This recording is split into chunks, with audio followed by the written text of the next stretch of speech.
커피 한 잔의 진실이 이재명의 민낯을 드러내고 있습니다. 이재명이 카페 커피 원가를 120원이라 주장하며 자영업자들의 공분을 샀지요. 하지만 사과는커녕 끝까지 왜곡이라며 고집을 부리고 있습니다. 자, 그런데 여기에 맞서 새미래민주당이 상징적인 챌린지에 나섰습니다. 종이컵에는 120원, 카드에는 법인카드라는 단어가 적혀 있습니다. 자, 그들이 겨냥한 건 단순한 말실수가 아닙니다. 바로 법카경제라는 구조 자체입니다. 그리고 동시에 벌어지고 있는 제명투표론 논란, 민주당이 50만 명에게 전화를 걸어 이재명을 지지해달라고 설득하고 있다는 이 전략. 그런데 이것마저 조롱을 받고 있습니다. 대선을 열흘 남짓 앞두고 이재명 후보를 둘러싼 경제인식 논란과 선거운동 방식에 대한 총공세가 펼쳐지고 있습니다. 오늘 뉴스 데일리 베스트에서는 바로 그 속사정을 여러분과 함께 들여다보겠습니다.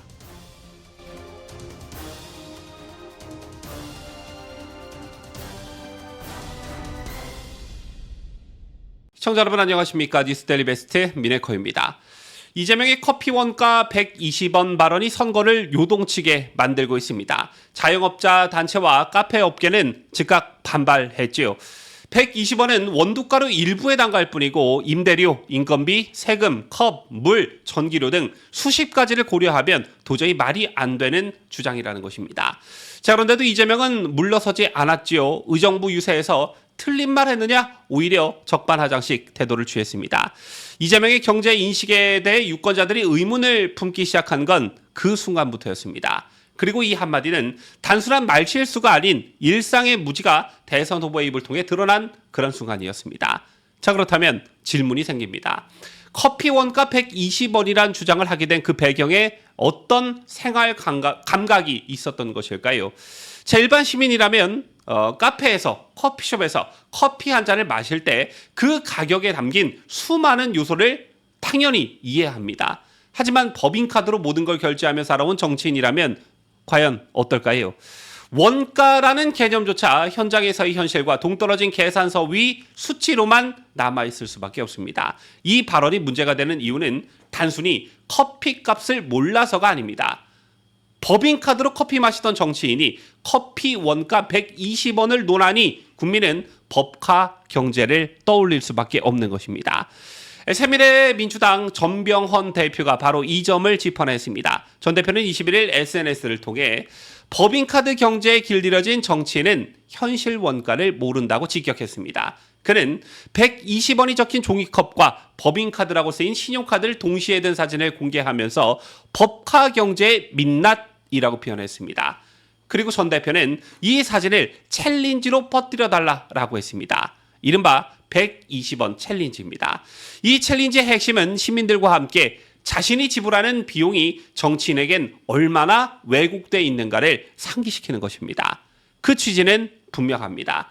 법인카드에 익숙한 정치에는 자영업자의 피눈물을 모른다는 메시지를 퍼뜨리라는 것이지요. 커피 한 잔의 원가가 문제가 아닙니다. 그걸 파는 사람, 그리고 그걸 사는 사람의 피와 땀의 가치를 모르는 정치를 지적하는 것이 본질이라 할 수 있습니다.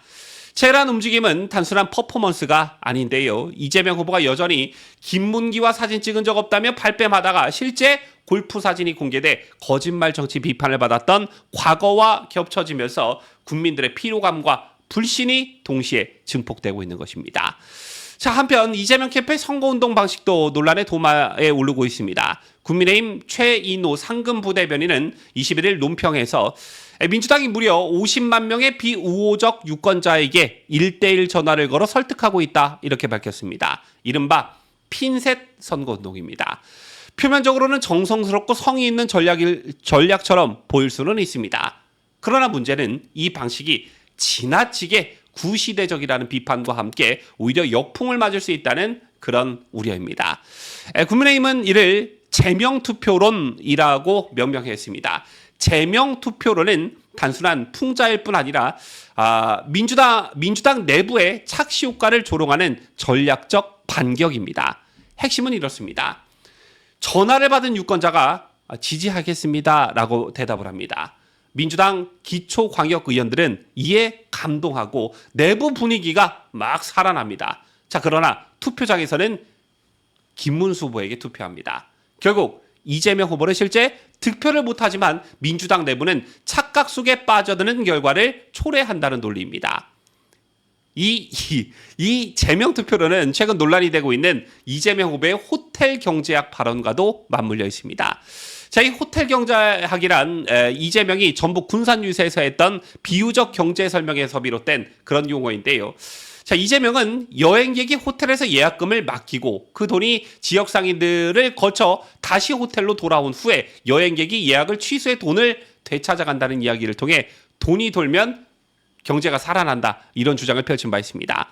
하지만 이 논리는 현실과 괴리된 지나치게 단순화된 예시였고 실제로는 아무런 부가가치도 생산되지 않았다는 점에서 경제 무지 혹은 가짜 경제학이라는 비판을 받고 있습니다. 따라서 제명 투표로는 단지 선거 전략의 풍자를 넘어서 이재명 후보의 그 비현실적인 경제 감각까지 함께 조롱하는 풍자하는 그런 의미를 담고 있는 것입니다.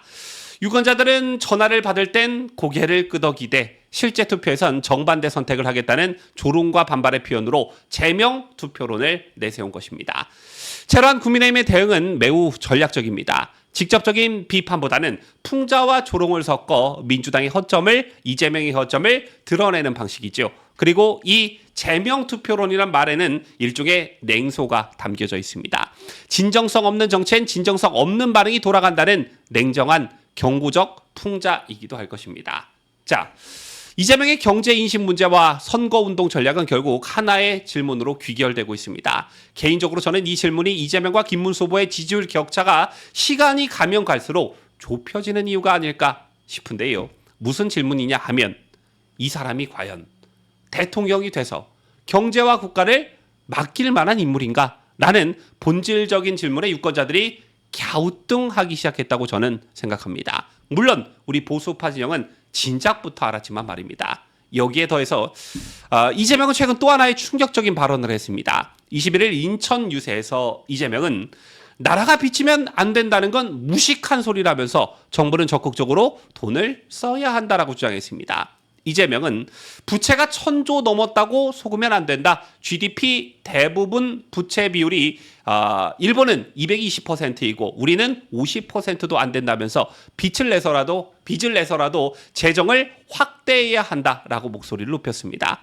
심지어 이재명은 정부가 돈을 안 쓰면 대체 언제 쓰냐라고 반문하면서 국가부채 확대를 경계하는 이들을 힘센 보수 언론, 경제 관료, 대기업 임원이라 지목하고 국민의 편을 가장한 듯한 그런 정치 선동을 이어갔습니다. 이 발언은 국가 재정의 지속 가능성을 경시하고 정부 지출을 무제한적으로 확대하자는 매우 위험한 경제관을 드러낸 것입니다. 나라의 재정 건전성을 중시하는 유권자들 입장에선 정말 경악할 만한 내용이었죠.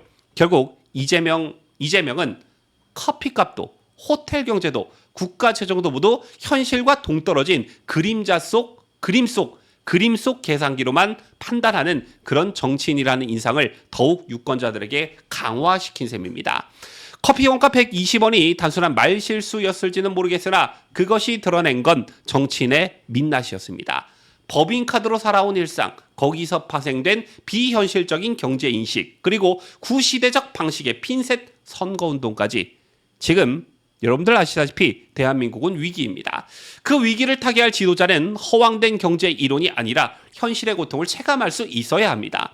커피 한 잔 가격조차 왜곡된 인식으로 바라보는 그런 사람이 어떻게 수천조 규모의 국가 예산을 다룰 수 있겠습니까? 이미 이재명은 호텔 경제학이란 허구적 경제 비유로 국민을 우롱했고 이제는 나라가 빚지면 안 된다는 건 무식한 소리라며 국가 재정을 포퓰리즘 수단으로 삼고 있습니다. 과연 이런 인물이 경제 위기와 안보 위기에 처한 대한민국을 이끌 수 있다고 믿으십니까? 이재명은 더 늦기 전에 후보직에서 사퇴하고 자신의 잘못된 언행에 대해서 책임져야 할 것입니다.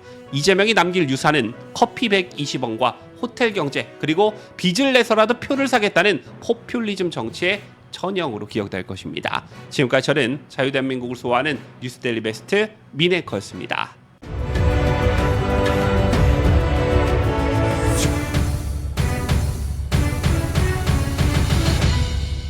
함께해요. 뉴스데일리 베스트.